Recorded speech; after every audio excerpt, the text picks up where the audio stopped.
Hello there, dear friends, and welcome once again to the Relaxed Fantasy Review. Today, we're going to be talking about the magic of the Warlock. We're going to be discussing their Mystic Arcanum. This is an ability that all Warlocks get. We're going to be talking about the one they achieve at level 13, their 7th level spell. Unlike other spellcasters, this is not a spell slot, which can be then upcast to, or that you can know multiple spells to cast for. No, this is its own thing, which simply states that you can cast a 7th level spell using your Mystic Arcanum once per long rest. It is at this point that Warlocks edge themselves into the higher echelons of play and really show off how powerful their magic can be. Warlocks already have potent spellcasting in their pact magic, but the Mystic Arcanum takes them to the next level. I'm going to be discussing the 5 options that I think are the top 5 in regards to what a Warlock should choose for their Mystic Arcanum. This is a choice that they do not get to pick multiple ones of. They just get the one. So, which one will have the most lasting effect in the Warlock's late game career? Starting off with number 5 on this list, I have Finger of Death. Finger of Death is a very simple spell. It's an attack spell. You point it at a creature, they make a Constitution save. If they fail the save, they take 7d8 plus 30 damage. That's not a whole lot, and the con save is a bit of a bummer, because most enemies have a pretty strong constitution. But it's a decently powerful attack. The trick is not necessarily the damage, though. It's the after effect. If you kill a creature with Finger of Death, they immediately become a zombie that is a permanent servant of yours. So, in theory, if you use this against, a minion, or against a commoner, if you're an evil person, or whatever, once per day you can get yourself a new pet zombie that doesn't, go away. They do not, like summoning spells and animation spells have expirations. This one doesn't. They remain. If you do this and you have a good planning schedule, you can actually amass yourself an entire army of undead with Finger of Death. Which is why it's on this list. A Warlock with an undead army behind them is something to be feared, for sure. So that's why I give Finger of Death a spot on the top 5. Not for necessarily for its power, although it's decent, it's more for its long-term effects. But talking about utility effects, let's talk about number 4, Plane Shift.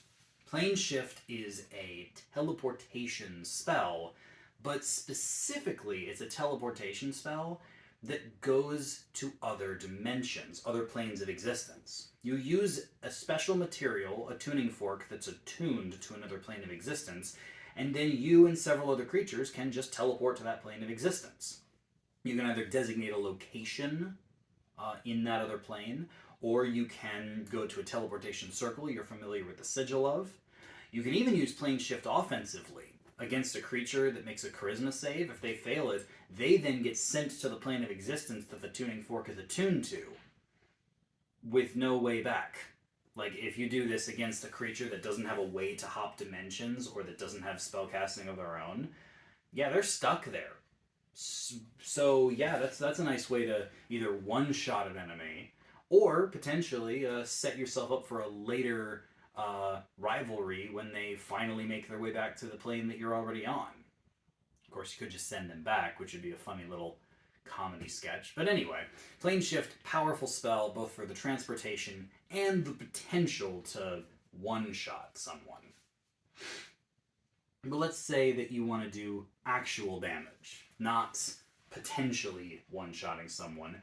I say, look no further than number 3 on this list, Crown of Stars. Crown of Stars is a wonderful thing that helps you weaponize your bonus action. You cast it as an action, but it lasts for an hour. And during that hour, 7 star-like orbs are surrounding your head. They glow, so they give you a light source, but while they're there, you can use your bonus action to fling one of them as a ranged spell attack. If you hit, you do 4d12 radiant damage, and there's 7 of them. So this is a nice pairing to a Warlock's Eldritch Blast. You know, you've got 3 1d10 beams at this level, 4 1d10 beams later, and now you've got 7 little orbs that do 4d12 that can fire with a bonus action. And they don't count as casting a spell, because you already cast the spell as the action earlier on. This is just a bonus action that you can use while also using your action to cast a spell too. So, great combination here. Crown of Stars does quite a bit of damage, and weaponizing bonus action is always peak for action economy. This is just a great tactic for a blaster warlock.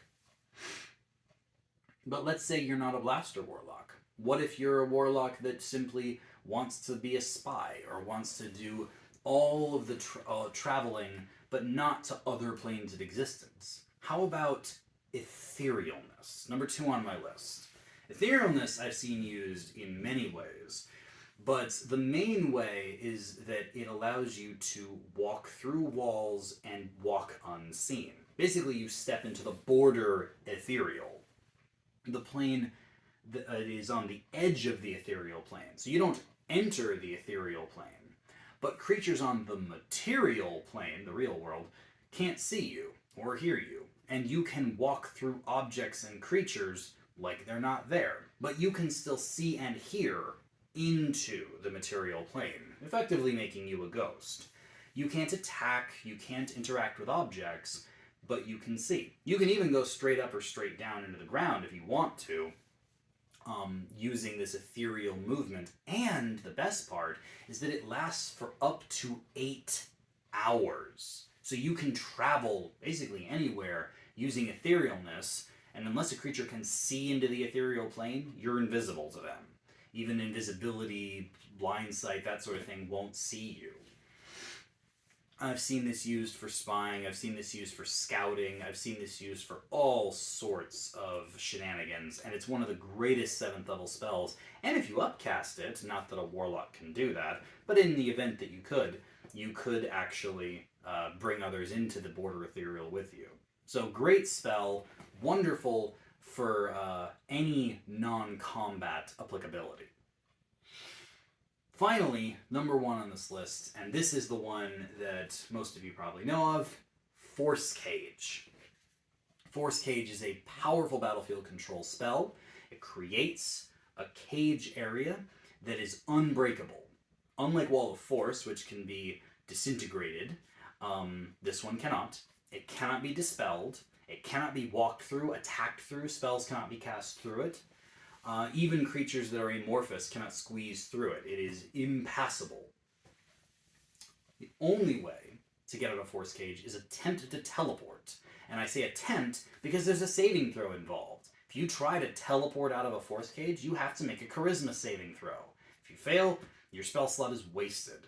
Once you're in a Force Cage, you basically are stuck there unless you've got a great Charisma saving throw and teleporting magic.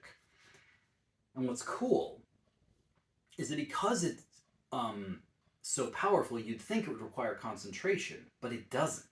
There is no concentration requirement for Force Cage. It simply is. Which means it can be paired with concentration magic.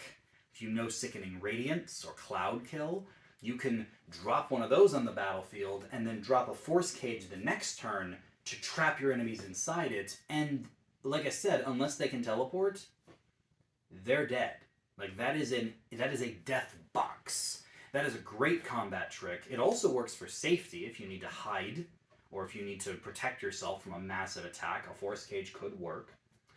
To divide a battlefield, or to simply create an impassable, unmovable object. All of this can be done with Force Cage, and that is a wonderful use for a Mystic Arcanum. It's not the most utility spell, but it definitely wins out in battlefield control and deadliness. I'd say this is much deadlier than Finger of Death when you pair it with the right other spell. In any case, the Mystic Arcanum is a wonderful thing that Warlocks get as they exit this kind of third tier of play, and any one of these spells would be a wonderful addition to a Warlock spellcasting. I encourage all Warlocks to think about their Mystic Arcanum carefully, since it truly is a defining feature of their high-level magic.